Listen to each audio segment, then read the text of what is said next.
A 14-year-old girl won a court case to be frozen because she has cancer, and several hundred people have already been frozen. But how will they be brought back to life one day? How rational this is and how the technology works behind it is what we're talking about today. So welcome to the German Science Guy. I'm Dr. Jakob Beautomps, and in Germany we say Los geht's.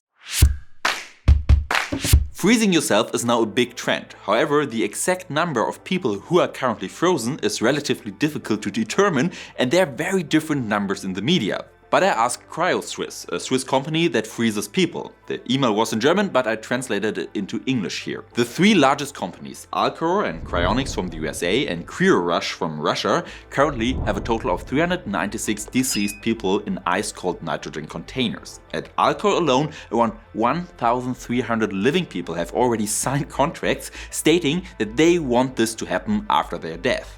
The industry is booming, but what is freezing all about? Is it even possible to be reheated and brought back to life? The freezing of organisms and individual organs is called cryonics. The first person to be frozen was James Bedford in 1967, 50 years ago. But how exactly does the so-called cryonization of humans work? First of all, it is illegal to freeze living humans. Egg cells, human embryos, stem cells and sperm, for example, have been frozen for ages and are eventually reheated again.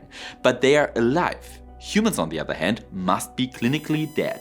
Once that is the case, everything has to happen very quickly. The body continues to be supplied with blood and oxygen through artificial respiration and chest compressions in order to keep the organs and body cells, primarily the brain, of course, alive as long as possible. The patient is injected with vitamin E and anticoagulants to protect the cells. In addition, the body must be cooled immediately with ice water. Then, while ventilation and chest compression continues, it is taken to the appropriate cryonic center. An in-house team of doctors connects transfusion machines, which shortly before the body temperature reaches 0 degrees, pump the body's own fluids, so blood and water, out of the body and pump a kind of glycerin-based antifreeze into the arteries. In addition, 3 small holes are drilled into the skull to prevent excess pressure from building up. If the person were simply frozen, the water in the body would freeze into ice crystals, which would destroy the cells and tear the tissue with their sharp edges. That is why in cryonics the body is not simply frozen but vitrified, so it's like turned into glass. The antifreeze, which is now in the arteries, protects the cells and prevents ice crystals from forming. Liquid nitrogen cools the body down extremely quickly to around -196 degrees Celsius, which is why this antifreeze hardens so quickly that the body takes on a glass-like state. This preserves the original structure of the cells and tissue. Speaking of preserving structures for the future, while cryonics try to save human bodies, we also urgently need to save the environment we actually live in. Because what is it worth for waking up in the future if our planet ecosystem have collapsed? That's exactly why I became a member of Planet Wild, and been so for over 3 years now. I read about habitat loss all the time, and it's easy to feel helpless. But Planet Wild is a community-based nature protection organization. Think of it as crowdfunding for nature. Every month, our community of over 20,000 members funds a new, carefully selected mission to bring back endangered species or restore forests. Right now, they are focusing on the Cerrado Savanna in Brazil. It is one of the most important ecosystems on Earth, but large parts of it have been cleared for agriculture. This leaves forests dangerously fragmented and causes rivers to dry up. But we are fighting back. The community is helping to create a huge wildlife corridor to restore this crucial habitat. And the good thing with Planet Wild is you don't just hope for the best. You see your impact with your own eyes in less than 30 days. They upload all their missions in videos that you can find right here on YouTube. If you want to join a growing community that makes a difference in nature, consider joining Planet Wild. You can give whatever amount, be it big or small, that feels right to you. In protecting nature, every dollar counts. Also, there's no catch here. You can cancel your membership at any point. If you want to know more about Planet Wild and join the community, either scan this QR code, click the link in the description, or use my code SCIENCE4. From conserving nature, we are going straight back to conserving human bodies, because after administering the antifreeze and cooling the body down, the deceased patient is hung head down in such an aluminum tank. There are usually 4 bodies in such a tank. In many cases, however, there are up to 8. It looks quite cramped, I think. But why upside down, you might think? The tank is completely filled with liquid nitrogen. If the nitrogen concentration drops, the brain will be cooled the longest, logically.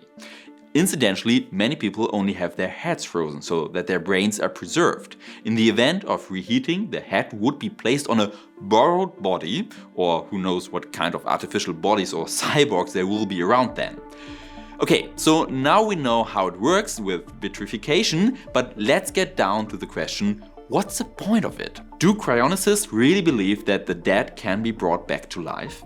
Yes, they do. It's not possible yet, but they are convinced that it will be in a few years. Many say in as little as 25 years. After all, no one would have believed that it would be possible to fly at supersonic speeds or that a pacemaker would work, but technological advances are so rapid that it could soon be possible. But what is the actual current state of research and what is still missing before we can wake up the frozen bodies? That is what we will talk about in the big hurdle of this video, a part I have in every video where we look at the critical points of an innovation, almost like a limitation in a scientific paper.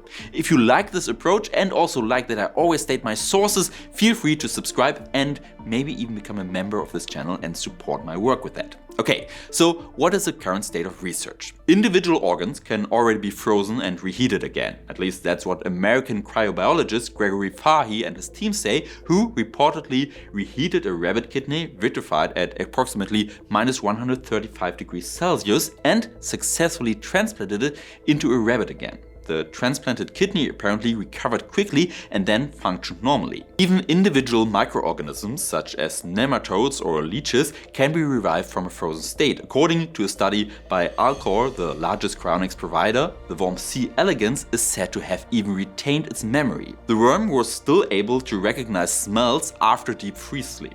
But whether reheating will ever work with organisms as complex as the brain remains highly questionable.